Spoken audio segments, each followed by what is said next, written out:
Écoutez le problème avec le Mercosur. Écoutez. Les petits éleveurs, mais pour défendre le modèle intensif français sans le dire.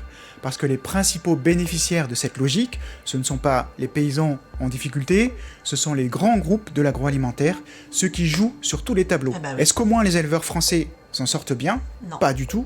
Leur situation ne s'améliore pas. L'endettement moyen des éleveurs de cochons, par exemple, atteint 505 000 euros. Et le taux de suicide dans la profession est supérieur de 43% à la population générale. L'intensification n'a pas sauvé l'agriculture paysanne, elle l'a détruite. Et le discours sur le Mercosur permet de continuer dans la même direction en faisant croire qu'on la protège. Et il y a une dernière ironie dans tout ça. Écoutez. Ceux qui brandissent le Mercosur comme une menace pour notre souveraineté alimentaire défendent en fait un modèle qui fragilise la sécurité alimentaire.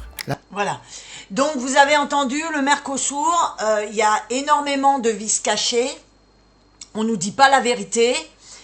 Et alors moi je ne participe pas à ça puisque je ne mange plus de viande, hein, ça fait longtemps.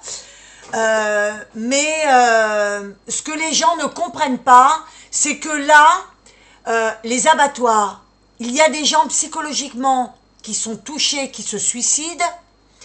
Il y a la nourriture qui tue des êtres humains.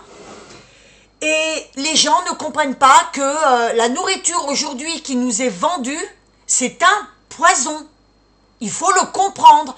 Et en plus, vous, quand vous achetez de la viande, vous enrichissez les lobbyistes et vous enrichissez aussi les laboratoires. Parce que quand vous tombez malade, eh bien, les laboratoires, eux, fabriquent des médicaments et vous achetez les médicaments.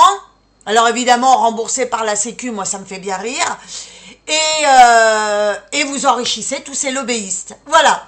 Donc, bon appétit.